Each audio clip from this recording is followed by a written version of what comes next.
মশারি টানাইয়া মসজিদের ওই পালকে আইনা দোলা দে সাজায়া তারে জনমের লাগিয়া। মানুষ কোথায় যায় রে দুনিয়া ছাড়িয়া, মসজিদের ওই পালকে আইনা দোলা দে সাজায়া তারে জনমের লাগিয়া।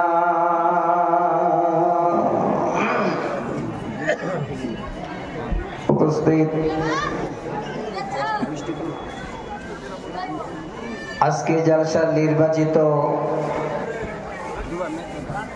ও সম্মানিত সভাপতি সাহেব, মঞ্চ উপবিষ্ট ওলামায়ে কেরাম, সম্মুখে বসে থাকা বিভিন্ন প্রান্তর থেকে আসা আমার প্রাণ ভরা বয়োজ্যেষ্ঠ বৈকনিষ্ঠ শ্রোতা মণ্ডলী, তার সাথে সাথে কোরআন হাদিস শ্রবণ করনেওয়ালি মা খালা বোন ও বোনান্নেরা, সর্বাগ্রে সে রব্বুল আলামিনের দরবারে শুকরিয়া জ্ঞাপন করি, যিনি আল্লাহ এতদিনের মেহনতে আজকে এই জালাল হযরতপুর হেফজুল কোরআন মাদ্রাসা এত দূর পর্যন্ত এসে করে আল্লাহ পৌঁছায় দিয়েছেন। সে আল্লাহর কাছে তিনার কৃতজ্ঞ বান্দা হিসাবে সকলে মিলে একবার তিনার শুকর গুজার করি। পুরুষেরা উচ্চ স্বরে, মায়েরা মনে মনে একবার পড়ি আলহামদুলিল্লাহ। দরুদ সালাম অবতীর্ণ হোক আমাদের শেষ প্রফেট মা আমিনার দুলাল আব্দুল্লাহর লাগতে জিগার জনাবে মুহাম্মদ রাসূলুল্লাহ সাল্লাল্লাহু আলাইহি ওয়াসাল্লামের উপর শত কোটি শান্তি দ্বারা বর্ষিত হোক। আল্লাহুম্মা আমিন। আল্লাহুম্মা সাল্লি আলাইহি, আল্লাহুম্মা বারিক আলাইহি। ব্রাদার ইসলাম, অত্র এলাকায় কোন মসজিদের উন্নতি করবে, নচেত কোন মাদ্রাসার উন্নতি করবে, ভরি ভরি জালসা হচ্ছে। আমরা মানুষ জালসা শোনার উদ্দেশ্য নিয়ে লাইন লেগে ছুটছি, কিন্তু জালসার উদ্দেশ্যটা আমাদের খুব পাকাপোক্ত নিয়তে সকলের জন্য কিন্তু একটা হয় না। আজকে দেখেন আপনারা যারা এখানে বসে আছেন, মনে হচ্ছে চাতক পাখির মতো আপনারা চেয়ে আছেন যে আল্লাহ আজকে মাওলানা সাহেবের কাছে বক্তব্য শুনবো, কোরআন শুনবো, হাদিস শুনবো, আর সেই কোরআন হাদিস মোতাবেক আমরা আমল করে আমাদের জীবন গড়বো। অনেক ভাই বাপজানেরা আপনারা বসে আছেন, আর আমাদের মতোই হতভাগা যাদের নসিবে এই পবিত্র জায়গাটায় আসার হয়তো তার কপালে লেখা নেই। দেখেন বাজারে আনাচে কানাচে এই রকমের কোন মানুষের পিছে পিছে তারা ঘুরে বেড়াচ্ছে সব জায়গায়। তো আমি আজকে অনুরোধ করছি আপনাদের, গত বছর আমি আপনাদের এই প্রোগ্রামে ছিলাম, খুব ভালো লেগেছিল আলহামদুলিল্লাহ। আল্লাহ এবারও আমাকে কবুল করেছেন। যে সময়টা আমি পেয়েছি এই সময়টা এত দামি, তার মূল্য দেওয়া যাবে না। আর আমি আপনাদের কাছে এই সময়টা অন্য কোনো কথা বলে এক মিনিটও নষ্ট করব না ইনশাআল্লাহ। যেমন গতবারে বা যেখানেই আমি আলোচনা করি, আমি একটা বিষয় বা একটা মজমুন বা টপিকের উপরে আলোচনা করি। আজকেও আপনাদের জন্য এই রকমের একটি বিষয়কে আমি চয়েস করে আপনাদের সামনে আলোচনা করব বলে কোরআনের আয়াত থেকে আয়াত পড়লাম। যদি আমরা শান্ত মেজাজে খুব ভালো করে কোরআন এবং সহিহ সুন্নাহর দৃষ্টিতে কথাগুলো পরস্পর সাজিয়ে আমরা নিতে পারি, আমাদের হৃদয়ে জায়গা দিতে পারি, আল্লাহর কসম করে বলছি আপনারা নিজেরা উপভোগ করতে পারবেন যে আল্লাহ জীবনে যেন আজকে একটা আমরা খোরাক পেলাম। আমার দিনী বন্ধু, আমি আপনাদের সামনে যে আয়াতকে নিয়ে যে বিষয়ের উপরে আলোচনা করব, সেই আয়াতটাকে আমি এখানে আপনাদের চয়েস করলাম। এই হেফজুল কোরআনে 30 পারা কোরআনের ভিতরে সূরা তাহরিম নামে একটি সূরা আছে, আয়াত নাম্বার 6, একটি মাত্র আয়াত। এবার সেই বিষয়ে চলতে গিয়ে মাঝে এমন একটা জায়গায় আমরা ঢুকে যাব যেন আল্লাহ পাক রব্বুল আলামিন ওই জায়গায় পৌঁছার কারণে আমাদের জন্য তিনার জান্নাত বা বেহেশতের দরজাটা যেন খুলে রাখে। তার জন্য সূরা আল বাকারা আয়াত নাম্বার 274 একটি সেখান থেকে আয়াত আমি আবার আপনাদের সামনে উল্লেখ করলাম। সহিহ বুখারী মুসলিম থেকে দুটো হাদিস আমি আপনাদের সামনে নিয়েছি। প্রথম যে হাদিস, হযরত আব্দুল্লাহ ইবনে ওমর রাদিয়াল্লাহু তাআলা আনহু হাদিসের রাবী, সেই হাদিসের শুরু লগ্নে প্রথমে একটি শব্দ আপনাদের সামনে পড়ে রাখলাম, হাদিসের একটু ইবারত পড়ে রাখলাম। হাদিস নাম্বার 893।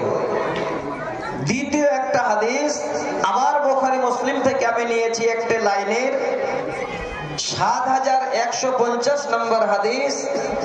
এই হাদিসটাকে আমার সবথেকে আজকে বেশি গুরুত্ব দিয়ে কথা বলা হবে ইনশাআল্লাহ। ওয়া মা তৌফিকি ইল্লা বিল্লাহ। এবার আমার যেটা বিষয়, আমার যেটা মাজমুন, আমার যেটা টপিক, এই বিষয়টার নাম হলো সন্তান প্রতিপালনে মা বাবার ভূমিকা। খুব ভালো করে শুনবেন। সন্তান প্রতিপালনে মা বাবার ভূমিকা, এর অনেক আলোচনা আমরা শুনেছি। সন্তান মা বাবার হোসনে সুলুক করবে, যাকে বলা হয় বিররুল ওয়ালিদাইন। এটা অনেক বক্তব্য হয়, কিন্তু আজকে এমন একটা বক্তব্য আমি রাখবো, যারা আমরা আজকে গার্জিয়ান, যারা এই রকমের 2-4টা ছেলে মেয়ের বাবা, যারা হলাম বাড়ির মালিক, আজকে আমাদের একটু সচেতন হতে হবে এই বিষয়টার উপরে। আমি প্রত্যেকটা ইনশাআল্লাহ আপনাদের কোরআন এবং সহিহ সুন্নাহর কথা বলবো।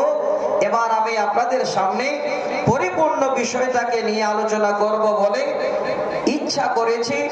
আল্লাহ যদি আমাকে বলার সময় দেন, তৌফিক দেন, তাহলে ইনশাআল্লাহ আমি আপনাদের সামনে আলোচনা করতে পারবো। এবার আসে, আমি যে বিষয়টা আপনাদের সামনে বলবো তার আগে ভূমিকা স্বরূপ দুটো লাইন বলছি, কিন্তু এই ভূমিকার আগে আপনাদের আরো একটু বলছি, এই কথাটা দয়া করে আমার মেনে নেবেন। আপনারা যেমন বসে বসে চাতক পাখির মতো চেয়ে আছেন, আমি আমার অন্তর থেকে বলছি আল্লাহর কসম, দিল মন উজাড় করে আজকে আপনাদের আমি কোরআন এবং হাদিসের কথা শোনাবো।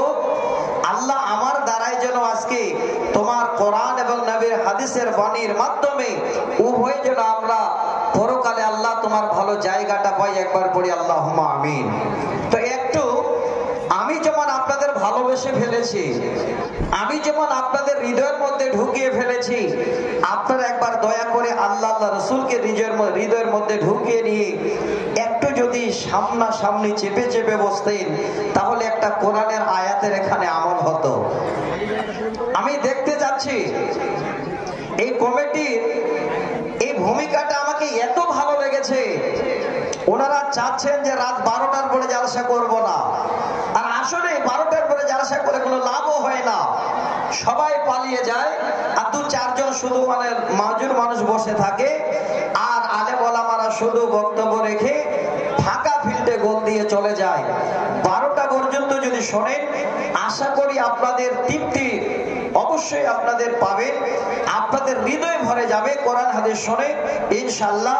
আমি আপনাদের কথা দিচ্ছি, আমি আপনাদের কোরআন এবং সহিহ সুন্নাহ শোনাবো, একটুখানি সাথ দেন তো ভাই, দেন দেখি কি আল্লাহকে ভালোবাসে। আল্লাহর কোরআনের আয়াতের কথা বলছি, আল্লাহ এই বসার আদবটাকে বলে দিয়েছেন, কিভাবে বসতে হবে সেটাও আল্লাহ বলেছেন। তো আপনারা এমন করে বসেন যেন পিছনে কেউ আর দাঁড়িয়ে না থাকে, তারাও জায়গা পায়। আলহামদুলিল্লাহ। এবার পরিবেশটা খুব শান্ত, কথাটা ভালো করে শুনবেন। ভূমিকার 3টা লাইন বলছি। পৃথিবীর বুকে যত সন্তান মা বাবার আছে, সমস্ত সন্তানেরা হলো মা বাবার জন্য আমানত। শুনবেন কথাটা কান খুলে, সন্তান হলো মা বাবার জন্য আমানত। এই আমানতের দিয়ানতদারি বাবা এবং মা করবে, এই সন্তানকে ভালো করে দেখভাল করবে। এবার যদি আপনি মনে করেন আমার ছেলেকে আমি ভালো পড়াবো, ভালো খাওয়াবো, ভালো জায়গায় ঘোরাবো, এর নাম আমানতের দিয়ানতদারি নয়। আপনি যদি মনে করেন ভালো পড়াবো, ভালো খাওয়াবো, ভালো জায়গায় সাথে নিয়ে যাব, এবং সর্বপ্রথমে আমি এই ইসলামী আখলাক পৃথিবীর বুকে তার সামনে আজকে তুলে ধরব, এটাই হলো বাবার জন্য ফরজ, মায়ের জন্য ফরজ। এটাকে বলা হয়েছে ফরজে মানসাবি, অর্থাৎ মা বাবার এই আমানতকে অবশ্যই বহন করতে হবে, যেন কোন রকমের খেয়ানত না হয়। কত বড় দায়িত্ব এই সন্তানকে আমাদের দিলেন। আমি আপনাদের একটা উদ্ধৃতি দিচ্ছি, উক্তি দিচ্ছি, ভালো করে শুনে নেবেন। আমরা এবার ভাবছি মাওলানা, সন্তান তো আমাদের আমানত, আমার 2টো সন্তানকে এখানে হেফজুল কোরআন মাদ্রাসায় কোরআন হেফজ করতে দিলাম, আর আমি সারাদিন ওই মোড়ে, জালালপুর মোড়ে বসে 4 দোকানে আড্ডা দেব, আর নামাজ রোজার ধার পাশে যাব না। এটা যেন আপনার জন্য সব থেকে ক্ষতিকর সন্তানের। ভালো করে শুনে নেবেন, আগে আপনি নিজেই সচেতন হন, তারপরে আপনার সন্তানকে আপনি সচেতন করেন। দেখবেন উভয় ছেলে এবং বাবার ভিতরে এমন সম্পর্ক থাকবে, আপনার সন্তান এমন আপনার সামনে তৈরি হবে যে ওই সন্তানকে দেখে আপনার জীবনের জন্য সবকিছু আশা পূরণ হয়ে যাবে। নিজেকে আগে ভাবেন। উদাহরণটা দিচ্ছি, আমার হাতটার দিকে লক্ষ্য করবেন, তাহলে বুঝতে পারবেন যে কোরআনের আয়াত আমি শোনাবো, এই কোরআনের শব্দটাকে বলার জন্য আমার হাতটাকে ফলো করেন। অনেক ভাই, অনেক বাপ আমরা আছি, যদি কোনো একটা লোক দুশ্চরিত্রবান হয়, ওই লোকটা যদি রাস্তা দিয়ে হেঁটে যায়, আর আমরা 2-4 জন যদি থাকি, তখন আমরা কাউকে ইশারা করে দেখাই, ভাই লক্ষ্য করো, ওই যে দেখো যে লোকটার আলোচনা করছিলাম, ওই যে সামনে যাচ্ছে, আঙ্গুলটা দেখেন। আমরা কি করি, এই আঙ্গুলটা দিয়ে সামনে ওই লোকটাকে দেখাই, কিন্তু নিজে ভাবি না যে 3টা আঙ্গুল আমাকে নিজে দেখাচ্ছে। ওই লোকটাকে ভাবার আগে, দেখার আগে তুমি নিজেই সচেতন হও, এই 3টি আঙ্গুল তোমাকে দেখাচ্ছে, ওই লোকটার থেকে বাবা তুমি কম নাও, আগে তুমি নিজে সচেতন হও, তারপরে মানুষকে সচেতন করবে। এই শব্দটা আপনাদের সামনে আমি কেন তুলে দিলাম, এবার কোরআনের আয়াতটা শোনাচ্ছি। আল্লাহ পাক বলেন, বিসমিল্লাহির রহমানির রহিম। ইয়া আইয়ুহাল্লাযীনা আমানু কু আনফুসাকুম ওয়া আহলিকুম নারা। আল্লাহ বলেন, হে আমার ঈমানদার বান্দারা, যারা তোমরা আমাকে এক আল্লাহ বলে স্বীকার করেছ, আমার উপরে যারা বিশ্বাস স্থাপন করেছ, কু আনফুসাকুম ওয়া আহলিকুম নারা। আল্লাহ বলছেন, বান্দারে, আগে তুমি নিজে বাঁচো, তারপরে তোমার আহাল পরিবারকে জাহান্নামের আগুন থেকে বাঁচাও। বাবাদের আগে সচেতন, পরিবারের মালিককে আগে সচেতন হতে হবে, তাহলে আপনার সন্তান কি তৈরি হবে। বেশি নয়, 4 থেকে 5টা ছোট ছোট বুখারী মুসলিমের হাদিস শোনাবো। আল্লাহ কোরআনের আয়াতে কি বোঝাতে চাইলেন, আগে নিজেকে বাঁচতে বললেন, মানে বাবা তুমি আগে সতর্ক হও, তারপরে তোমার আহাল পরিবারকে, সন্তান সন্ততিদেরকে তুমি জাহান্নামের আগুন থেকে বাঁচাও। তাহলে এই আয়াতটা যদি আজকে আমরা মেনে নিই, আপনি নিজেই ধন্য, আপনার ছেলে মেয়ে ধন্য, হয়তো পরকালে আপনার থেকে আর সুখময় পরিবার কেউ হতে পারবে না। এবার আল্লাহ বলছে, বান্দা শোনো, এই জন্য আমি সর্বপ্রথমে তোমাকে আগে, তারপরে তোমার আহাল পরিবারকে জাহান্নামের আগুন থেকে বাঁচতে বললাম।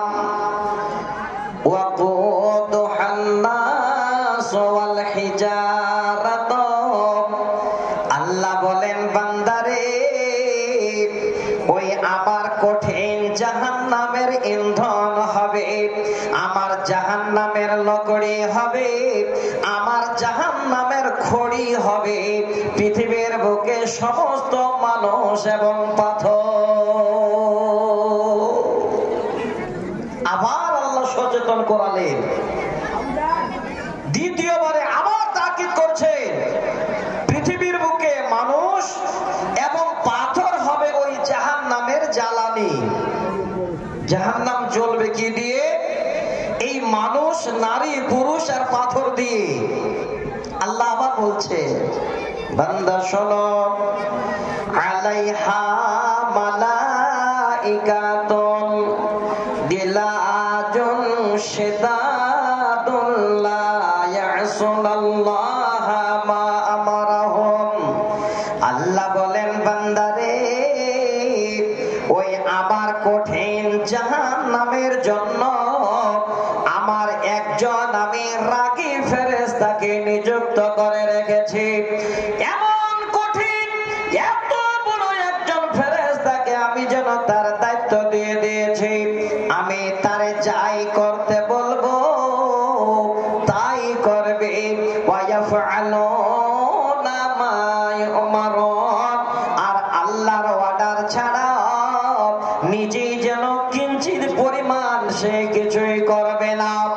এই আয়াত থেকে পরিপূর্ণ যেন আগে সচেতন আল্লাহ করালেন, হে আমার ঈমানদার বান্দারা, তোমরা আগে নিজে জাহান্নামের আগুন থেকে বাঁচো, তারপরে তোমার আহাল পরিবারকে জাহান্নামের আগুন থেকে বাঁচাও। কারণ জাহান্নামের খড়ি হবে, ইন্ধন হবে এই মানুষ এবং পাথর।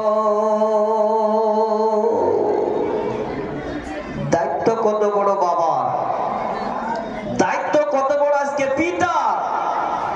এই দায়িত্বটাকে আপনাদের আমি আজকে ভূমিকা স্বরূপ শুধু তুলে দিলাম, যে আমাদের সন্তান প্রতিপালনের ভূমিকা পিতাদের কি নিতে হবে।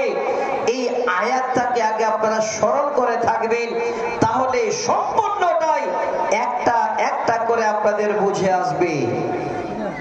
এবার হাদিসটা শোনাচ্ছি, 893 নম্বর হাদিস।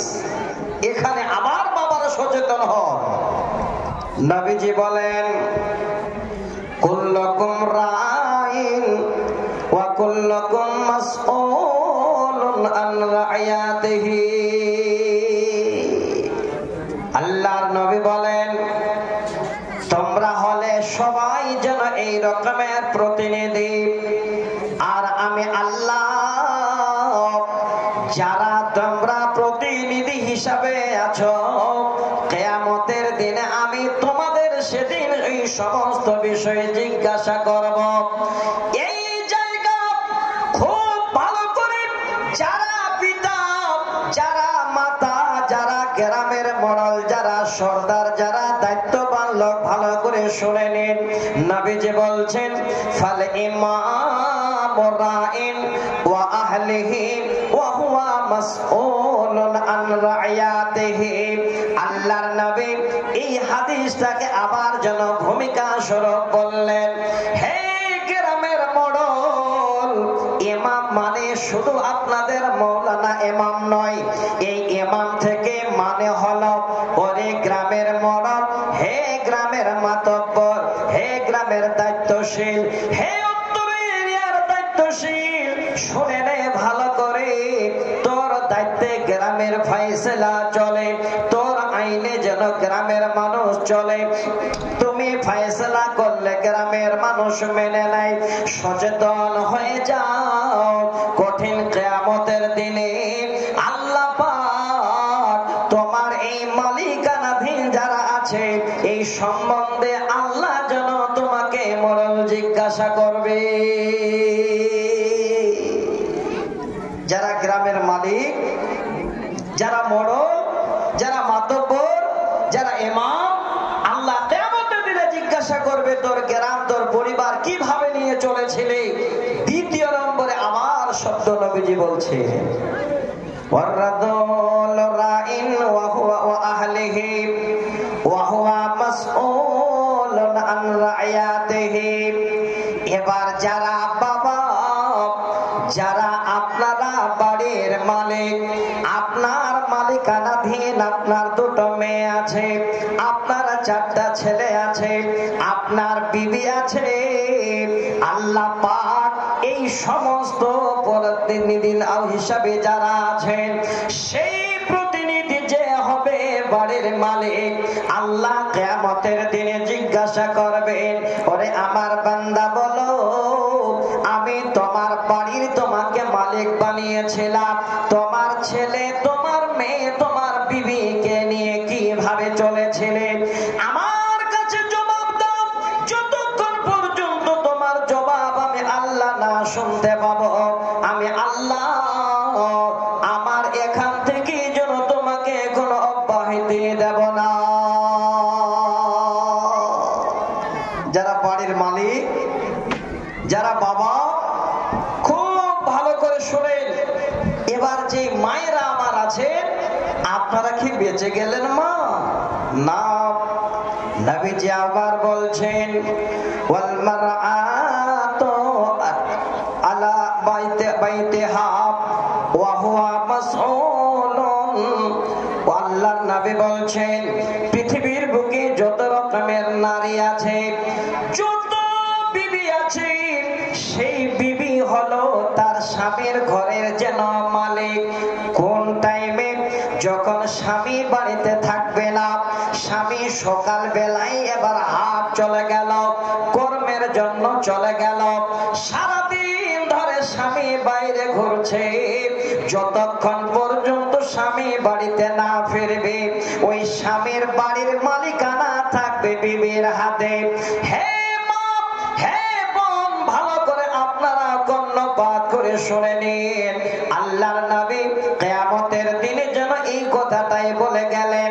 আল্লাহ জিজ্ঞাসা করবেন, বান্দিরে, তোর ছেলে মেয়ে, তোর স্বামী ঘরে ছিল না, তোর স্বামীর ঘরের দেখভাল তুমি কিভাবে করেছিলে?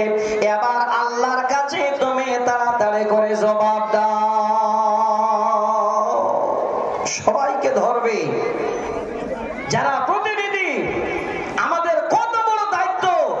গ্রামের যারা মাতব্বর, বাড়ির যারা পিতা, বাড়িতে পিতা না থাকবে ওই সময়ে মাতা, আপনাদের কাউকে আল্লাহ ছেড়ে দেবেন না, কিয়ামতের দিনে জিজ্ঞাসাবাদ করবে। এবার আসে যে হাদিসটাকে নিয়ে আমি আপনাদের সব থেকে বেশি গুরুত্ব দিতে বলছিলাম, এই হাদিসটা সহিহ বুখারী ৭১৫০ নম্বর হাদিস। এই হাদিসটাকে খুব ভালো করে ফলো করবেন। অনেক জায়গায় অনেক বাবা এই অন্যায়টা করে। কি অন্যায়? 4টা ছেলে আছে, 2টা মেয়ে আছে, এবার ওই 4 ছেলে 2 মেয়েকে নিয়ে বাবা যেন মালিকানা চালায়। এমন সময় এসে যায় বাবা আস্তে আস্তে 3 ছেলেকে যেন এবার দূরে সরিয়ে দেয়, আর একটা ছেলেকে এবার নিয়ে জীবনের সংসারে রাখতে চায়।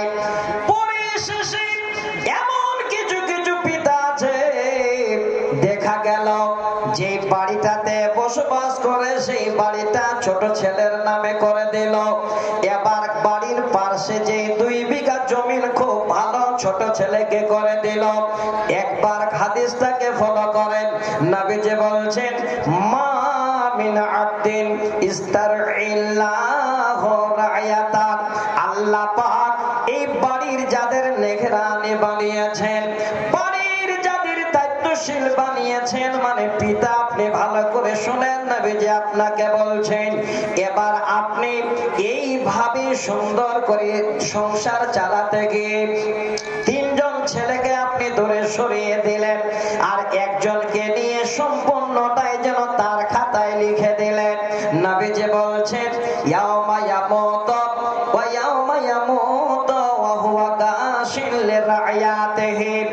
সেই পিতা শেষ পর্যন্ত যদি ওই সন্তানের সঙ্গে ধোঁকাবাজি করে চলে যায়, শেষ পর্যন্ত যদি সন্তানের সঙ্গে ধোঁকাবাজি করে, এই দায়িত্ব যদি পিতা বহন না করে, ইল্লা হারামাল্লাহু আলাইহিল জান্নাহ। নবীজি বলেন হে দায়িত্বশীল পিতা, হে ছেলের প্রতি সব থেকে ইনসাফ করনেওয়ালা পিতা, যদি তুমি এই রকমের 2 ছেলের উপরে ইনসাফ না করো, ইল্লা হারামাল্লাহু আলাইহিল জান্নাহ। নবীজি বলেন ওই পিতার জন্য আল্লাহর জান্নাত যেন হারাম। কত বড় দায়িত্ব, কত বড় কর্তব্য সন্তানের উপরে আপনার আর আমার বাবাদের। আমি এটাই যেন আজকে আপনাদের ভূমিকা স্বরূপ শুরু করেছিলাম। দয়া করে কথাগুলো একটু ফলো করবেন। এবার আর একটা হাদিস শোনাচ্ছি, সহিহ মুসলিমের হাদিস 1631 নম্বর হাদিস, হাদিসের রাবি হযরত আবু হুরায়রা। এই হাদিসটা অনেক জালসাতে আলেম ওলামারা এই টাইমে বলে, আর বলার পরে প্রথম কথাটাকে নিয়ে খুবই আলোচনা করে।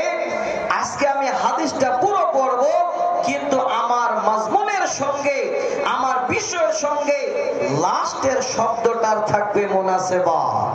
হাদিসটা কি? নবীজি বলেন ইজা মাতাল ইনসানু ইনকাতা আনহু আমালুহু ইল্লা মিন সালাসাতিন সাদকাতিন জারিয়া আও ইলমিন ইনতাফাহু বিহি আও ওয়ালাদিন সালিহিন ইয়াদউ লাহু। সহিহ মুসলিমের হাদিস। নবীজি বলছেন যখন কোন মানুষ মারা যায়, তার দুনিয়াবি সমস্ত রকমের আমল তার কবরে যাওয়ার পরে বন্ধ হয়ে যায়। হে তিনি বন্ধু, একবার সুযোগ আসলে হাত ছাড়া যেন না করা হয়। আমি আপনাদের হাদিসটা যেন আরো কণ্ঠস্বর উঁচু করে শোনাতে চাই। নবীজি বলছেন মানুষ যখন মারা যায়, মানুষকে যখন কবরে রেখে আসা যায়, মরে যাবার পরে তার দুনিয়ার সমস্ত রকমের আমল বন্ধ হয়ে যায়। ইল্লা মিন সালাসাতিন, 3টি এমন আমল আছে যে আমল কবরে যেন আল্লাহ কোনদিন বন্ধ করেন না। সবাই জানেন সর্বপ্রথম যেটি আমল সাদকায়ে জারিয়া। আপনি যদি সাদকা সদকা করেন, আপনি যদি রাস্তার ধারে গাছ লাগিয়ে দেন, আপনি যদি রাস্তার ধারে কুয়া খুঁড়ে দেন, আপনি যদি রাস্তার ধারে একটা টিউবওয়েল দিয়ে দেন, আপনি মরে যাবেন, কবরে চলে যাবেন। যত লোক গাছের ছায়ায় এবার আরাম করবে, যত লোক কুয়া থেকে পানি পান করবে, যতদিন ধরে আপনার এই সাদকা থাকবে, আপনি কবরে যেন এই আমল তার পেতেই থাকবেন। এটা হলো এক নাম্বার। সাধারণত সমস্ত মাদ্রাসায় আমরা আলোচনা করি, এটা আমার উদ্দেশ্য নয়। যেটা উদ্দেশ্য আমি আসছি, বাবার ভূমিকা কত বড় হওয়া দরকার। দ্বিতীয় নম্বর হলো এমন ইলম অর্জন করলেন যে ইলমের দ্বারা এত যেন লাভ হলো। তার মানে আপনি একজন মাস্টার হলেন, আপনি একজন মাওলানা হলেন, আপনি একজন হাফেজ সাহেব হলেন, আপনি কাউকে কোরআন শিখালেন, তারপরে সেও আবার কাউকে কোরআন শিখালো। এইভাবে পরস্পর চলে আসবে। আপনি মরে যাবেন, তার নেকি কবরে পেতেই থাকবেন। এটা হলো 2 নাম্বার। 3 নম্বরে এটা হলো আমার বিষয়ের সঙ্গে মুনাসেবাত। নবীজি বলেন আওয়ালাদিন সালিহিন ইয়াদউ লাহু, যদি কোন বাবার ঘরে একজন সৎ, একজন নেককার সন্তান বাবা রেখে যেতে পারে। হে বাবা, আপনার কত বড় ভূমিকা সন্তানের প্রতি লক্ষ্য করেন এই হাদিসের শব্দ থেকে। আপনি একজন দিনমজুর লোক, আপনি 5 ওয়াক্ত সালাত আদায় করেন, আপনার 2টো ছেলে, একটা ছেলেকে হেফজুল কোরআনে দিয়েছেন, কোরআনের হাফিজ হয়ে গেল। বাবারে, তুমি যখন মারা যাবে, এই কোরআনের হাফেজ যখন তোমার জন্য দোয়া করবে, বাবা এর বিনিময়ে তুমি কোরআন কবরে পেতেই থাকবে, বন্ধ হবে না। আজকে বাবাদের 1 নম্বর দায়িত্ব নেওয়া দরকার, যেন ঘরে সবারে নেককার সন্তান জন্মগ্রহণ করে এবং ছেলেকে যেন বাবা সুশিক্ষা দিতে পারে। এটা দায়িত্ব। ইসরায়েল পুলিশের স্ত্রী, ইসরায়েল পুলিশের স্ত্রী দেবী ওনার স্বামী 10 মারা গেছেন। আচ্ছা, দেখে আমি সেই জায়গাটাতে আসবো। মা একটু ধৈর্য ধরবেন। আমার ভাই ইসরায়েল পুলিশ সাহেব ছিলেন, উনি দুনিয়া ছেড়ে চলে গেছেন। ওনার স্ত্রী প্রতিষ্ঠানটাকে কত ভালোবাসেন, এই মুসলিমের হাদিসটাকে কত বড় আমল করেন। উনি জানেন যে আমি যদি আজকে আমার স্বামীর জন্য সাদকা করি, দান করি, তাহলে তার বিনিময় আল্লাহ পাক দেবেন। তার জন্য স্বামীর জন্য 10,000 টাকা দান করেছেন। ইসরায়েল পুলিশের স্ত্রী তিনার জীবন সঙ্গিনী, জীবন সাথীর জন্য 10,000 টাকা দান করেছে। আল্লাহ তুমি দানকে কবুল করো। জীবনের সঙ্গিনী চলে গেছেন কবরে, আল্লাহ তিনার কবরকে তুমি নূরে মনোয়ার করে দাও, পড়ি আল্লাহুম্মা আমিন। আল্লাহ কিয়ামতের দিনে সেই আদরণী বিবির সঙ্গে পরিচয় দিয়ে আল্লাহ এক প্ল্যাটফর্মে তুমি জান্নাতুল ফেরদাউসে জায়গা দিও। আরেকবার পড়ি আল্লাহুম্মা আমিন। ইনশাআল্লাহ আমি আসছি আপনাদের কাছে, আমাকে এই জায়গাটাতে একটু আগে পৌঁছাতে দেন। যদি আপনি পিতা এটা ভূমিকা পালন করেন যে আমাকে একটা নেককার সন্তান জন্ম দিয়ে ছেলেটাকে ভালো করে সুশিক্ষা দিয়ে আদর্শবান ছেলে তৈরি করতে হবে, তাহলে আবার কোরআনের আয়াতে চলে যান, কু আনফুসাকুম ওয়া আহলিকুম নারা। আগে আল্লাহ নিজেকে বাঁচতে বলেছেন, তারপরে আপনার আহার পরিবারকে জাহান্নামের আগুন থেকে বাঁচাতে বলেছেন। বাবা, আপনি যদি নেককার হন, তাহলে আপনার ছেলেটাও যেন নেককার হবে। হাদিস শোনেন, সহিহ বুখারী 1359 নম্বর হাদিস। নবীজি বলছে, মা বিন মাউলুদিন ইল্লা ইউলাদু আলাল ফিতরা। এই হাদিসটার উপরে কত বড় বিজ্ঞান ঘাটবেন দেখেন। এই হাদিসটাকে ফলো করে উপরে বিশ্বের সব থেকে যিনি বিজ্ঞানী তাকে এখানে পাবেন না, মদিনায় শুয়ে আছেন। এই হাদিসটাকে ফলো করে নিজের জীবন তৈরি করুন। নবীজি বলেন, ওরে আমার উম্মত, পৃথিবীর বুকে যত বাচ্চা জন্মগ্রহণ করে ইল্লা ইউলাদু আলাল ফিতরাত, সমস্ত বাচ্চা ইসলামের ফিতরাতের উপরে জন্মগ্রহণ করে। কত বড় দার্শনিক, কত বড় গবেষক, তিনি হাদিসটা আমাদের জন্য বিশ্বে রেখে গেলেন। এই গবেষণা করার জন্য পিতা সাবধান, পিতা তুমি সচেতন। এই পরিবারের দায়িত্ব তোমার। তোমার সন্তান যখন জন্ম নেয়, এই সন্তান ইসলামের ফিতরাতে জন্ম নেয়। যদি সন্তান নষ্ট হয় তো বাবা তোমার কারণে। মিলাবেন ভালো করে হাদিসটা। কেন? নবীজি বলেন, ফা আবাওয়াহু ইউহাব্বিদানিহি ওয়া ইউনাসসিরানিহি ওয়া ইউমাজ্জিসানিহি। নবীজি বলছেন, একটা বাচ্চা ইসলামের ফিতরাতের উপরে জন্ম নেয়। এই কথাটা যদি আপনাদের সন্দেহ হয়, আপনাদের বিজ্ঞান পড়তে হবে না, গবেষণা করতে হবে না। আমি আপনাদের বলছি, যাদের কাছে বড় বড় মোবাইল আছে, এই নবীর হাদিসটাকে খালি একবার ফলো করে দেখবেন। দোয়া করছি একটু পড়ে ভালো করে লক্ষ্য করেন, দেখবেন ফেসবুকেও ভেসে ওঠে, ইউটিউবে দেখতে যান, মোবাইলের স্ক্রিনে ভেসে ওঠে, একটা বাচ্চা মার পেটে কেমন করে জন্ম নেয়, পরিপূর্ণটা মোবাইলে দেখতে পাওয়া যায়। এবার সে বাচ্চা যখন মার পেটে জন্ম নিচ্ছে, আল্লাহর তরফ থেকে আকার আকৃতি আসছে, শেষে যখন পরিপূর্ণ এবার সময় হয়ে যায় দুনিয়ায় আসার জন্য, ভালো করে দেখবেন ওই ছেলেটা যেমন আমরা নামাজে দাঁড়াই, বুকের উপরে বাম হাত রেখে ডান হাত যেন বাম হাতের উপরে, মার পেটের ভিতরে ওই বাচ্চাটাও যেন এইভাবে করে জন্ম নেওয়ার আগে থাকে। পা দুটো সুন্দর করে যেভাবে সিজদায় যায় আর আমরা সিজদা থেকে উঠে বসে, ওইভাবে হয়ে থাকে।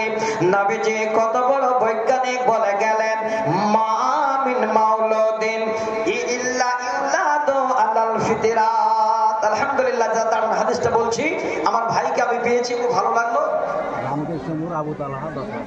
আল্লাহু আকবার। এই গ্রামটা এদিকে আছে পাশে। আলহামদুলিল্লাহ। আজকে দেখেন বাবার ভূমিকা পালন, বাবা কি করে সন্তানের প্রতিপালন করবে। একটু ধৈর্য ধরবেন, আমি খুব লম্বা করব না, টাইমটা দেখে আমি বাঁচিয়ে কাজ করবো ইনশাআল্লাহ। এই রামকৃষ্ণ কি বললেন, ওই গ্রামের আবু তালহা, যেমনই সুন্দর নাম, 10,000 টাকা নগদে দিয়ে গেলেন। ওনার মন ছটফট করছে, আল্লাহ কখন গিয়ে হেফজুল কোরআনে দান করব আর আমার কবরে এই দানের বিনিময় আমি পাবো। খালে কবরে যাওয়া বাকি, এই দান, এই জারিয়া কবরে শুরু হয়ে যাবে ইনশাআল্লাহ। আমি দোয়া করব একসঙ্গে, আপনাদেরকে হাদিসটা শোনাই, একাধ দুটো পয়েন্ট আমি দেব তার জন্য। বাবা সচেতন হন। যে কোনো বাচ্চা যখন জন্মগ্রহণ করে, ইসলামের ফিতরাতের উপরে জন্মগ্রহণ করে, বাবা যদি নষ্ট, সন্তান যদি নষ্ট হয়, তাহলে বাবার কারণে। এমনি কি আগে নিজের বাবাকে আল্লাহ বাঁচতে বললেন? নবীজি বলেন, ফা আবাওয়াহু ইউহাব্বিদানিহি। বাবা যদি ইহুদি কালচারের হয়, ইহুদির মতো তার যেন আচার চলন হয়, ওই সন্তানটাও যেন বাবার মতো দেখে এবার ইহুদি হয়ে যায়। বাবা যদি নাসরানি কালচারের হয়, বাচ্চাটাও যেন সেই বাবাকে দেখে নাসরানি কালচারের হয়ে যায়। জানিহি বাবা যদি অগ্নি পূজক হয়, বাবা যদি আগুনের পূজা করে, আগুনকে ভক্তি করে, ওই সন্তান বাবাকে দেখে দেখবেন যেন সেই সন্তান আগুনের ভক্তি করে। নবী তাই বললেন, হে বাবা তুমি 1 নম্বর ভূমিকা পালন করো, আজকে নিজে জাহান্নাম থেকে বাঁচো এবং তোমার আহাল পরিবারকে জাহান্নাম থেকে বাঁচাও। এই 3টি শব্দ বর্তমান বিশ্বে, বর্তমান বাজারে আপনাদের হযরতপুর গ্রামেও চালু হয়ে গেছে। দেখবেন ভালো করে, কোন বাবা যদি বেনামাজি হয়, তার সন্তানও বেনামাজি, এই রকমের ভরি ভরি বাড়ি আছে। বাবা যদি খৈনিখর হয়, বাবা যদি বিড়িখর হয়, বাবা যদি নিশাখর হয়, ওই সন্তান ওই বাবাকে ফলো করে ছোট থেকেই যেন এইভাবে হয়ে যায়। যদি বাবা ইসলামের কালচার থেকে দূরে থাকে, তার ছেলে মেয়েরাও ইসলামের কালচার থেকে দূরে সরে যায়। কেন দূরে আছেন? ফিরে আসেন, নিজে আগে বাঁচেন, তারপর আপনার ছেলে মেয়েদের জাহান্নামের আগুন থেকে বাঁচান। এটা আপনাদের দায়িত্ব, এটা কর্তব্য সমস্ত মা এবং বাবাদের। চলছে কিনা? কবিতাটা একটা বলছি দেখে। ও আল্লাহ রে, কোন দুনিয়ায় পাঠাইলা আমারে, ও আল্লাহ রে, কোন জামানায় পাঠাইলা আমারে।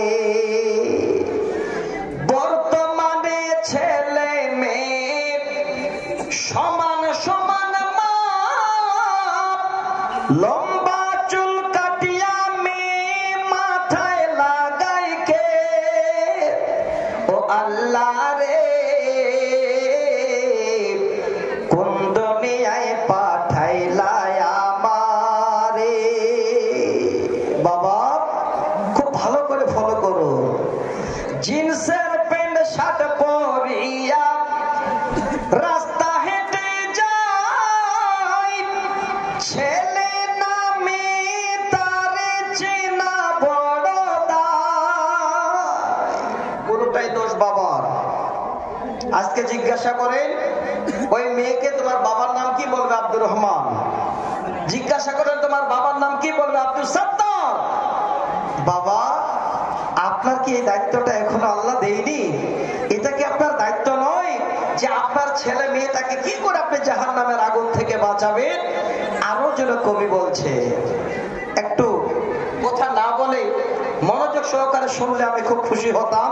খুব কষ্ট করে মেহনত করে আপনাদের কাছে আমি কথাগুলো বলছি। যদি কোথাও থেকে যায় তার জন্য আমি দলিল সাথে করে নিয়ে আছি, যেন পরিপূর্ণ আপনাদের কথাগুলো বলতে পারি। এবার 3 নম্বর পয়েন্টটা কবিতার বলছে, বর্তমানে ছেলে মেয়ে দেখো কি কারবার, মেয়ে আগে ছেলে পিছে হুন্ডারি ড্রাইভার। বাবা এটা আপনার দোষ। একবার ফলো করে দেখেন, এমন জামানা আমরা পেলাম, মেয়েরা এখন বাইক চালাচ্ছে, ছেলেরা পিছে বসে থাকছে। হে মা, হে বাবা, আল্লাহর কোরআনের একটি আয়াত যদি আজকে আপনারা শুনে যান আর যদি মেনে নেন, আল্লাহ বলছেন, ইয়া আইয়ুহাল্লাযীনা আমানু কু আনফুসাকুম ওয়া আহলিকুম নারা। ওরে ঈমানদার বান্দা, তোমরা নিজে আগে বাঁচো, তারপরে তোমার আহাল পরিবারকে জাহান্নামের আগুন থেকে বাঁচাও। সব একটু সচেতন হওয়া যায় না? সচেতন হন। কি করে ছেলেকে আপনার আদব কায়দা শিখাবেন আপনি খুঁজে পাচ্ছেন না? চলে আসবেন হেফজুল কোরআনে, এসে হাফেজ সাহেবকে জিজ্ঞাসা করবেন, হাফেজ সাহেব, মাওলানা সাহেব, আমার ছেলেটা জন্মের পরে এই ছেলেটাকে কি করে আমি আদর্শবান ছেলে তৈরি করতে পারবো, তার কিছু টপিক, তার কিছু কথা আমাকে বলুন। হাফেজ সাহেব আপনাকে দেখিয়ে দেবে। যদি না পান তো কথাটা শুনে নিন। আপনার ঘরে যদি সন্তান আসে তো এই আইনটা আপনি ফলো করবেন। বেশি বলছি না, আল্লাহর কোরআনে 114টা সূরা আছে, তার মধ্যে একটা সূরার নাম হলো সূরা লোকমান, একটা লোকের নামে। সূরা লোকমানের 13 নম্বর আয়াত। আপনাদের প্রথমে আমি জানাচ্ছি, আপনার সন্তানকে কি করে ইসলামের উপরে রেখে আপনার সন্তানকে আপনি তাওহীদি বাক্য দিয়ে আপনার পরিবারটাকে আপনি জাহান্নামের আগুন থেকে বাঁচাবেন। হযরতে লোকমান আলাইহিস সালাম পৃথিবীর বুকে সমস্ত পিতাদের যেন এই রকমের সুন্দর করে একটা দৃশ্য দিয়ে গেলেন। হে বিশ্বের পিতা, তোমার বড় দায়িত্ব, সর্বপ্রথমে তুমি তোমার সন্তানদের আগে এই ওসিয়ত করবে। কি ওসিয়ত? ডেলিগেটের সুব্যবস্থা রয়েছে, শীঘ্রই শেষ হয়ে যাবে, আপনারা তাড়াতাড়ি যান। যারা ডেলিগেট খেতে চান এক্ষুনি যান, ডেলিগেট খেয়ে নেন। খুব ভিড় করে যে না, নাহলে মাথা ফাটাফাটি হয়ে যাবে। আবার এদিকে খুব ভিড় হয় ডেলিগেটে, জানি। তো যাক ভাই, যদি প্রয়োজন হয় তো আপনারা যাবেন, প্রয়োজন না থাকলে যাবেন না। কথাগুলো একটু শুনবেন। আমি আসছি, আজকে 10,000 টাকা একজন ভাইয়ের পেয়েছি, একজন বোন আমার 10,000 টাকা স্বামীর জন্য দিয়েছে। আমি খালি এই একটি আয়াত আপনাদের শুনিয়ে রাখবো যে আপনাদের কত বড় দায়িত্ব আপনার ছেলেটার প্রতি, আপনি কত বড় ভূমিকা পালন করছেন। এই আয়াতটাকে আগে শুনে নিন। হযরতে লোকমান আলাইহিস সালাম, তার একটাই ছেলে, ছোট বাচ্চা, সবেমাত্র জ্ঞান বুঝ হচ্ছে। ওই সময় তখন ওই ছেলেটাকে নিজের বাবা ওসিয়ত করছেন, বক্তব্য শোনাচ্ছেন। আমরা কয়টা শোনাই? আমরা কি করি? বেটা, ওই যে খৈনির প্যাকেটটা আছে, বেটা একটু এনে দাও, এটাই ওসিয়ত করি। বেটা, তাড়াতাড়ি করে তুমি অমুক জিনিসটা আমাকে এনে দাও। এটা আপনার দায়িত্ব নয়। আপনার দায়িত্ব কি হবে? হযরত লোকমান আলাইহিস সালাম দেখেন আমাদের দায়িত্ব দিয়ে শিখিয়ে গেছে আল্লাহর কোরআন। হযরত লোকমান আলাইহিস সালাম নিজের সন্তানকে শেখাচ্ছেন, ওয়া ইয ক্বালা লোকমানু লিবনিহি ওয়া হুয়া ইয়াইদুহু ইয়া বুনাইয়া লা তুশরিক বিল্লাহি ওয়া ইন্নাশ শিরকা লাযুলমুন আযীম। বেটাকে দাঁড় করিয়ে বাবা বলছেন, বেটা, আমি তোমাকে তোমার বাবা হিসাবে বেটা ওসিয়ত করছি, বক্তব্য শোনাচ্ছি, ওয়াজ শোনাচ্ছি। ইয়া বুনাইয়া, হে বৎস, আমি তোমাকে বলছি, কোনদিন বেটা তুমি আল্লাহর সঙ্গে শিরিক করবে না। আল্লাহ হলেন এক, আল্লাহ অদ্বিতীয়। ইন্নাশ শিরকা লাযুলমুন আযীম। বেটাকে বলছে, বেটা রে, এই শিরিক করাটা হলো সব থেকে বড় জুলুম, সব থেকে বড় অত্যাচার। বাবা, আগে বাচ্চাদের তাওহীদি কালেমা শিখান। বাচ্চা যখন জন্ম নিচ্ছে, জন্মের পরে যখন একটু করে কথা বলতে যাচ্ছে, বাচ্চা যখন আপনার সঙ্গে বাক্যালাপ করতে যাচ্ছে, ওই সময় আপনার দায়িত্ব, হে বাবা, হে মা, আপনি সেই বাচ্চাটাকে আগে এই রকমের আল্লাহকে চেনান, আল্লাহর রাসূলকে চেনান, তাওহীদে বাক্য চেনান। এইভাবে কথাগুলো আপনি বলেন, এটা হলো বাবা মায়ের দায়িত্ব। কিন্তু আমার মা, হে বোন, আজকে আপনাদের ছেলেদের প্রতি, মেয়েদের প্রতি এত দায়িত্ব যেন দায়িত্বহীন হয়ে গেছেন আপনারা। আপনার ছোট বাচ্চাদের দায়িত্ব আপনারা নিতে চাচ্ছেন না। যদি বলেন কি করে, তাহলে আমি আসছি আপনাদের কাছে ইনশাআল্লাহ। ওই জায়গাটাতে যে আমার মায়েরা বাচ্চাদের কি ওসিয়ত করবেন, বাচ্চাদের কি শোনাবেন, এখনকার মায়েদের এটা শোনা দরকার। আপনাদের কাছে আমি আসছি, তবে হাতটা যেন আমার আর থেমে থাকছে না। এই দিক থেকে এসে হাতে পড়ছে, ওই দিক থেকে এসে হাতে পড়ছে। আমি আজকে জানতে পারলাম যে আমার মায়েরা দেবার জন্য যেন হাত বাড়িয়ে আছে। একজন মা চাঁদির চুড়ি এখানে দুটো, দেখেন কত বড় মোটা মোটা পাঠিয়ে দিয়েছেন। কিসের আশায়? শুধু আল্লাহর জান্নাতের আশায়। একটু ধৈর্য ধরবেন। আলহামদুলিল্লাহ, আরো একটা সোনার নাকফুল দিয়েছেন। আরো একটা বোন আমার নাকফুল নাক থেকে সুন্দর খুলে দিয়েছেন।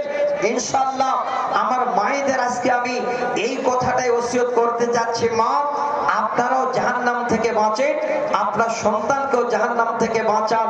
কি করে বাঁচবেন, বাঁচার পদ্ধতি আমি আপনাদের কাছে বলছি, একটা একটা করে খালি নিয়ে যাবেন।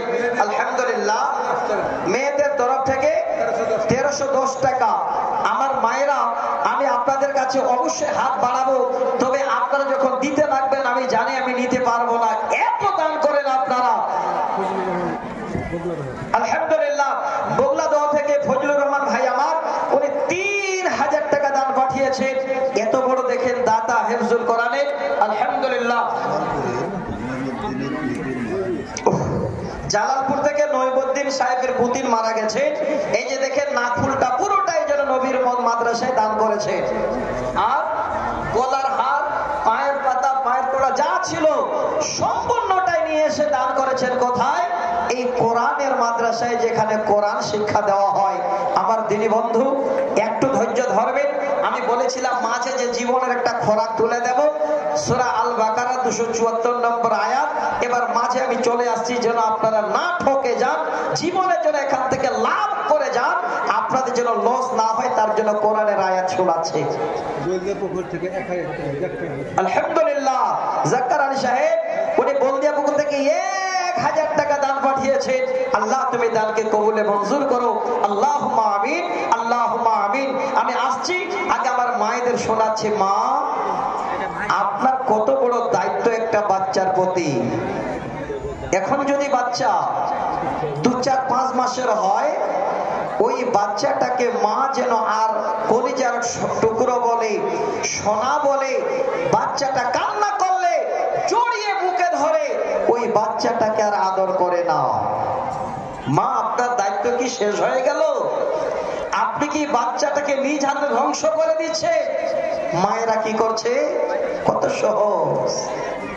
বাচ্চাটা যখন কাঁদতে লাগছে, মা চট করে তার মোবাইলটাকে এবার সুন্দর করে খুলে আর কার্টুন বের করে বাচ্চাটাকে হাতে দিচ্ছে। মায়েরা ভাবলো এই মোবাইলটা হাতে দিলাম, বাচ্চাটার কান্না বন্ধ হয়ে গেল, আমার ঝামেলা চুকে গেল। পরে মা, আপনি একবারও ভাবলেন না আপনার এত বড় কম্পিউটার যুক্ত ছেলেটা, কম্পিউটারের থেকে বড় ব্রিলিয়ান্ট মেয়েটা, আপনি যেন মা নিজ হাতে সারা জন্মের জন্য মেয়েটার ব্রেনটা ধ্বংস করে দিলে। মোবাইল ধরিয়ে দিলেন মানে আপনার মেয়েটাকে জীবনের সব থেকে ভালো জায়গা থেকে আপনি সরিয়ে দিলেন। কত বড় ভালো জায়গা আর কত বড় খারাপ জায়গা। আমি একটা উদাহরণ দিচ্ছি, শুনবেন একটু দয়া করে 1 মিনিট। যারা মোবাইল খুব ব্যবহার করেন, যুবক বন্ধু, আপনাদের বলছি, আপনি মানে সই করবেন এই রকমের ক্ষমতা নেই, কিন্তু মোবাইলে কোথায় কি আছে সব বের করে দিতে পারেন। আপনি মানুষের সঙ্গে কথা বলার এই রকমের ভাষা আপনার কাছে নেই। আপনি যে দুটো কোরআন শুনবেন এই রকমের হয়তো সময় আপনার নেই। সারাদিন হেডফোন লাগিয়ে আপনি মোবাইলে পড়ে আছেন। লিখে নেন ভালো করে। ওই সমস্ত বন্ধু, যদি আপনি এই লিড কানে লাগিয়ে কন্টিনিউ প্রতিদিন যদি এভারেজ আমি একটা হিসাব দিচ্ছি 4 থেকে 5 ঘন্টা আপনি কানে লিড লাগিয়ে শোনেন, আপনার বয়স 30 পার হতে হতে আপনি অবশ্যই ব্রেন ক্যান্সারের রোগী হয়ে যাবে। শোনেন ভালো করে, আমি একটা গবেষণার কথা বলছি, আল্লাহর কসম করে বলছি, চান্দা আমি চাইবো বাচ্চা তৈরি হবে মাদ্রাসায়, দান আমি চাইবো হেফজুল কোরআন আগামী দিনে ইউনিভার্সিটির মতো মাদ্রাসা হবে। তবে একটু জ্ঞানী কথা আপনাদের বলছি, আমার মায়েদের সকলকে বলছি, মা জীবনে কোনোদিন ছোট বাচ্চার হাতে মোবাইল দেবেন না। আমি আলহামদুলিল্লাহ আব্দুল মাতিন সাহেব পিতা লোকমান আলী 10 ব্যাগ সিমেন্ট দিয়েছেন। আমি 5 মিনিট পরে এই পর্বটাতে চলে আসছি। বন্ধু একটু ধৈর্য ধরবেন, কথাটা সবাই মন দিয়ে শুনবেন। আমি আমার নিজ হাতে সচক্ষে দেখা কথা বলছি। আমার যেখানে বাড়ি, আমার বাড়ির পাশে এক চাচার বাড়ি। তো আমার চাচিটা বলছে, বাবা আমার ভাইস্তা মনে হয় মারা গেছে, আমাকে তাড়াতাড়ি যেতে হবে। শুনবেন একটু দয়া করে। উনি গেলেন, গিয়ে দেখছে যে ভাইস্তা মারা যায়নি, জীবিত আছে। এতটুকুন ছেলে, ওই ছেলেটা বর্তমানে এখন আছে। তবে ছেলেটা মোবাইল দেখে দেখে দেখে এত বড় মানে তার ব্রেনের সমস্যা হয়ে গেছে।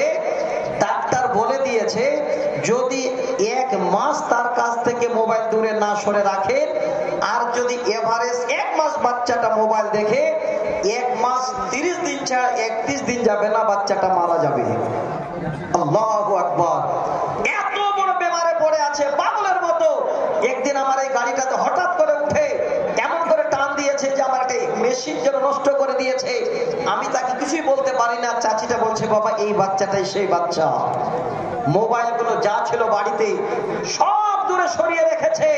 ডাক্তার বলে দিয়েছে বাচ্চার হাতে যেন মোবাইল না যায়, না হলে 1 মাসের মধ্যে বাচ্চা মারা যাবে।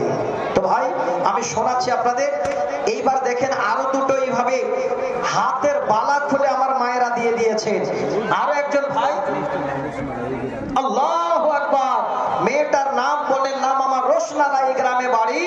কত বড় দাতা, কত বড় দাড়ি, হাতের দুটো বালা খুলে সঙ্গে সঙ্গে হেফজুল কোরআন দিয়েছে আল্লাহর জাহান্নাম থেকে বাঁচার জন্য। তো আমার মা বোন, আপনারা বাচ্চাদের মোবাইল দেবেন না। যদি বাচ্চা কান্না করে বুকে জড়িয়ে ধরেন, আগের মায়েরা বাচ্চা কান্না করে বুকে জড়িয়ে ধরতো, যদি চুপ না হতো বাচ্চার মুখের সঙ্গে মার মুখ লাগিয়ে দিয়ে ধন বলে কলিজা বলে চেপে ধরে বাচ্চার কান্না চুপ করাতো।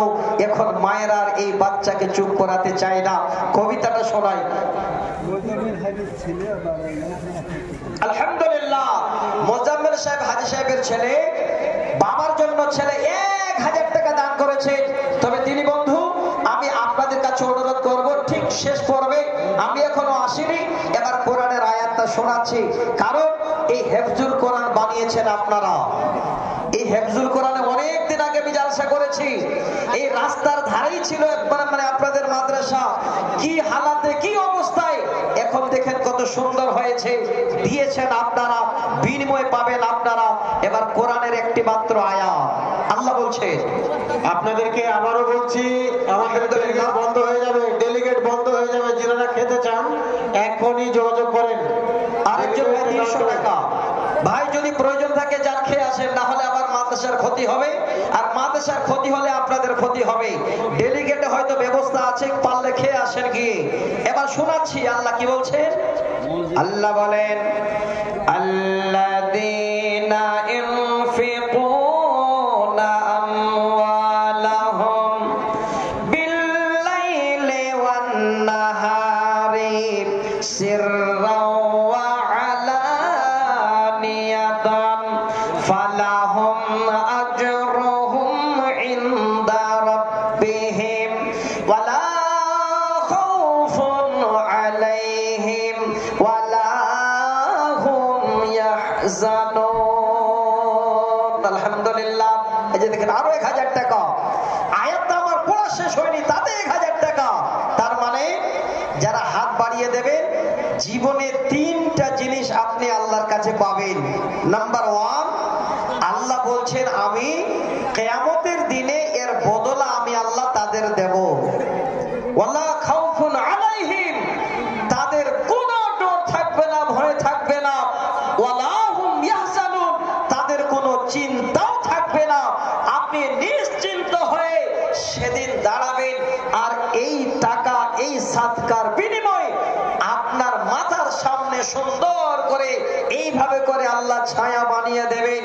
আর হিসাব নেওয়ার সময় আল্লাহ পাক এই সাদকার বিনিময়ে আপনার জান্নাতের দিকে রাস্তা করে দেবেন। আমি সহিহ বুখারীর হাদিস শোনাচ্ছি, একটু দয়া করে কোরআনের আয়াতটা আগে শুনে নিন আর সবাই আমল করবেন, জীবনে কামিয়াব। কি করবেন? আল্লাহ বলেন, আল্লাযীনা ইনফিকুনা আমওয়ালাহুম, যারা আল্লাহর রাস্তায় খরচ করে বিল্লাইলি ওয়ান নাহারে, রাতে এবং দিনে। আল্লাহ বর্তমানে আমাদের রাত দিয়েছেন, আমরা রাতে বসে কোরআন শুনছি। রাতে এবং দিনে, প্রকাশ্যে এবং অপ্রকাশ্যে, লুকিয়ে এবং খোলা ভাবে, এই 2-4 ধরনের যদি কেউ আল্লাহর রাস্তায় খরচ করে, রাতে সাদকা করে, দিনে সাদকা করে, চুপি চুপি সে মাদ্রাসার কেশিয়ারকে দিয়ে যায়, জালসায় প্রকাশ্যে যদি দান করে যায়, আল্লাহ বলেন বান্দা আমার কাছে তোমার জন্য তার বিনিময় আছে। তোমার সেদিন কোনো ভয় থাকবে না বান্দা, তোমার আর কোনো চিন্তাও থাকবে না। আমরা নিশ্চিন্ত হয়ে যাব, আল্লাহ আমাদের দায়িত্ব নিয়ে নেবে। আমি আপনাদের অনুরোধ করছি যেন কিয়ামতের দিনে আপনার দায়িত্ব আল্লাহ নিয়ে নেন। এই রকমের সময় সুযোগটা আমরা পেয়ে গেছি। এই রাতে মানুষ ঘুমিয়ে যায়, আল্লাহ যদি চেতন না করে তো সারা জন্মের জন্য ঘুমিয়ে থাকতে হয়। আল্লাহ যদি চেতন করে তো আবার আমরা চেতন পাই। তো এই রাতে একটু আমলটা করে দেখি বন্ধু। যে যেখানে আছে আপনারা এখান থেকে শান্ত হবেন না। আপনার ছেলেকে আপনাকে ওসিয়ত করতে হবে, ছেলেটাকে আপনাকে আদর্শবান বানাতে হবে। কি ওসিয়ত করবেন? আমি 4টা কোরআনের আয়াত শোনাবো, একটি মাত্র শুনিয়েছি, আমি ভুলে যাইনি, আপনাদের না শুনিয়ে যাব না। আপনারা নিজেই কিয়ামতের দিনে যেন নিশ্চিত থাকতে পারেন, আপনার যেন কোনো চিন্তা না হয়, তার জন্য একটু হাত বাড়ান। এখানে এই মুসাফিরের হাতে বেশি নয়, 10টা করে 1000 টাকা আমার হাতে 5 জন নিয়ে দাঁড়াবেন, 5টা করে 1000 টাকা নিয়ে 5 জন দেবেন, আর 1000 করে আপনারা আমার হাতে 25 জন দেবেন। কোন ভাই, কোন দাদা, কোন ব্রাদার, কোন এই রকমের আমার দিনী ভাই আছে যে একবার আল্লাহর কোরআনটা শুনে, এই আয়াত শুনে বিশ্বাসকে এত বড় কলিজার মধ্যে নিয়ে যেন দৌড়িয়ে এসে বলে আল্লাহ এটা আমি তোমার কোরআন শুনতে আসলাম, কিয়ামতের দিনের জন্য এর বিনিময়ে আমি আল্লাহ তোমার জান্নাত যেতে পারি। একটু হাত বাড়ান তো। আমি 10টা 1000 টাকা দেনেওয়ালা 5 জনকে দেখতে